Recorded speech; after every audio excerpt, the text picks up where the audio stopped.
The flush times held bravely on.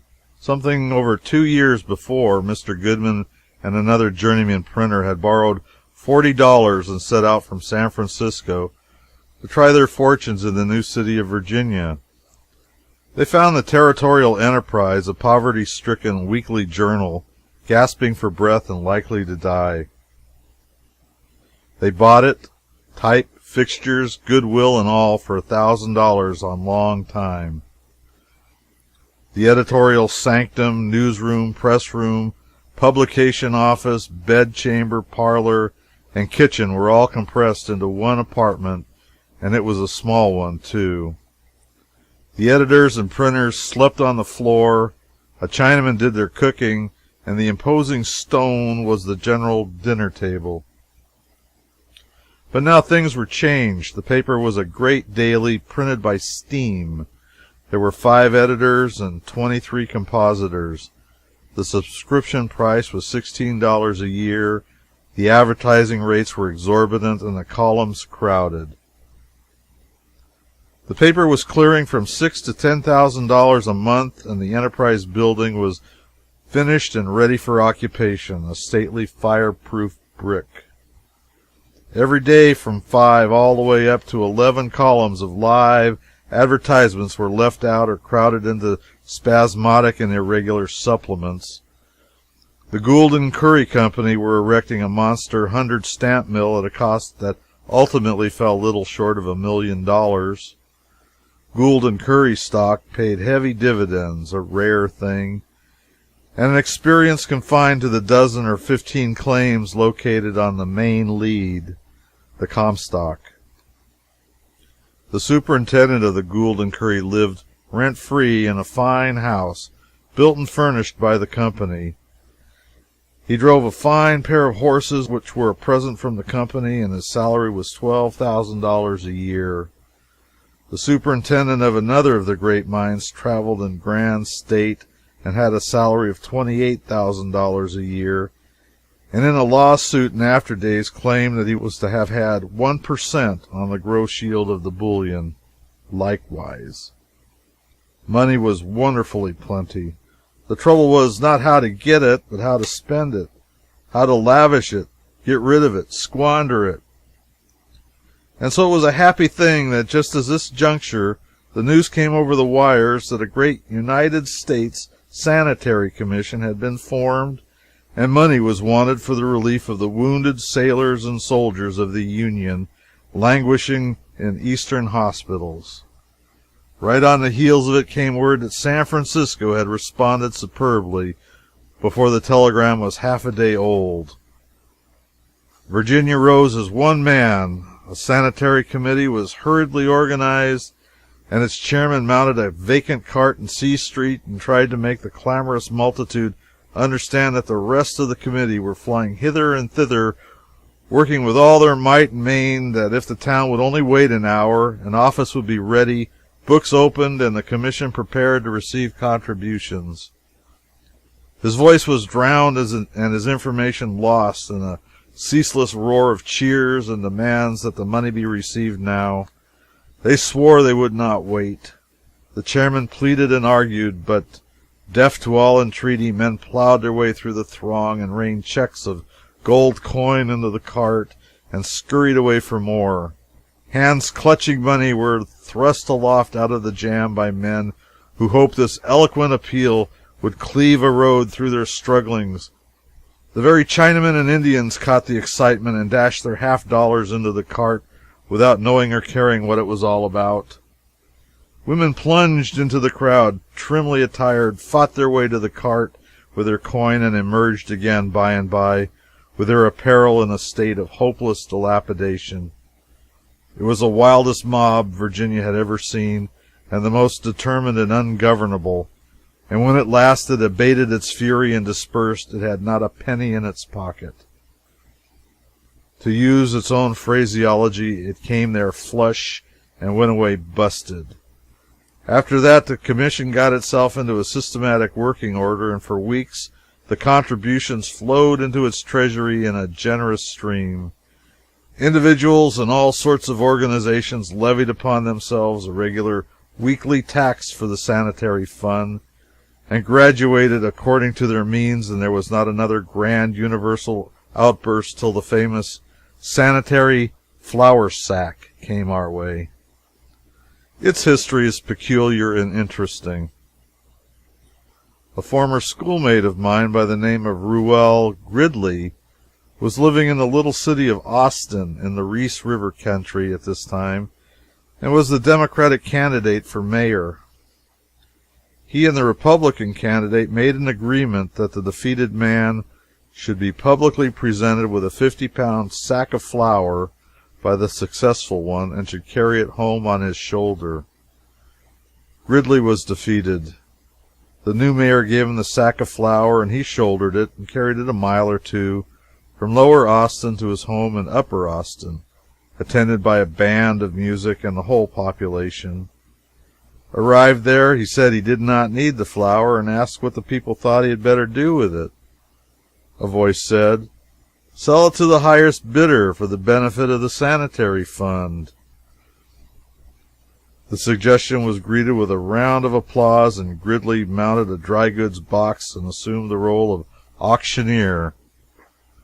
The bids went higher and higher as the sympathies of the pioneers awoke and expanded, till at last the sack was knocked down to a millman for $250 and his check taken. He was asked where he would have the flour delivered, and he said, "Nowhere. Sell it again." Now the cheers went up royally, and the multitude were fairly in the spirit of the thing. So Gridley stood there and shouted and perspired till the sun went down, and when the crowd dispersed, he had sold the sack to 300 different people and had taken in $8,000 in gold, and still the flour sack was in his possession.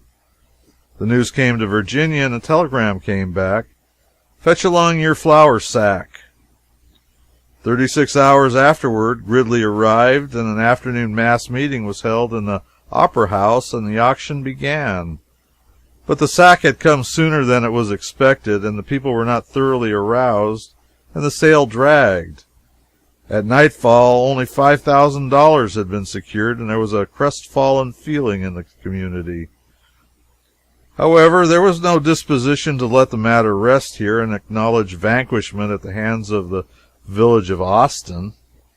Till late in the night, the principal citizens were at work arranging the morrow's campaign, and when they went to bed, they had no fears for the result. At 11 the next morning, a procession of open carriages, attended by clamorous bands of music and adorned with a moving display of flags, filed along C Street, and was soon in danger of a blockade by huzzaing multitude of citizens. In the first carriage sat Gridley, with a flour sack in prominent view, the latter splendid with bright paint and gilt lettering. Also in the same carriage sat the mayor and the recorder. The other carriages contained the common council, the editors and reporters, and other people of imposing consequence. The crowd pressed to the corner of C and Taylor Streets, expecting the sale to begin there, but they were very disappointed and also unspeakably surprised, for the cavalcade moved on as if Virginia had ceased to be of importance and took its way over the divide toward the small town of Gold Hill. Telegrams had gone ahead to Gold Hill, Silver City, and Dayton, and those communities were at a fever heat and rife for the conflict. It was a very hot day and wonderfully dusty. At the end of a short half hour, we descended into Gold Hill with drums beating and colors flying and enveloped in an imposing clouds of dust. The whole population, men, women, and children, Chinamen, Indians, were massed in the main street. All the flags in town were at the masthead, and the blare of the bands was drowned in cheers. Gridley stood up and asked who would make the first bid for the National Sanitary flour sack. General W. said, "The Yellow Jacket Silver Mining Company offers $1,000 coin." A tempest of applause followed. A telegram carried the news to Virginia, and 15 minutes afterward the city's population was massed in the streets, devouring the tidings, for it was part of the program that the bulletin board should work a good work that day. Every few minutes a new dispatch was bulletined from Gold Hill, and the excitement grew. Telegrams began to return to us from Virginia beseeching Gridley to bring back the flour sack. But such was not the plan of the campaign. At the end of an hour, Gold Hill's small population had paid a figure for this flour sack that awoke all the enthusiasm of Virginia when the grand total was displayed upon the bulletin boards.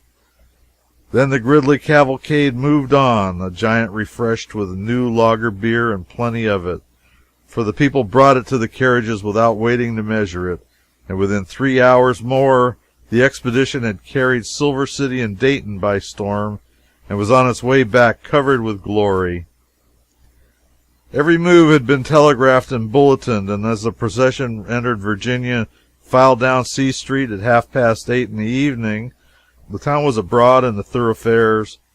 Torches were glaring, flags flying, bands playing, cheer on cheer cleaving the air, and the city was ready to surrender at discretion. The auction began.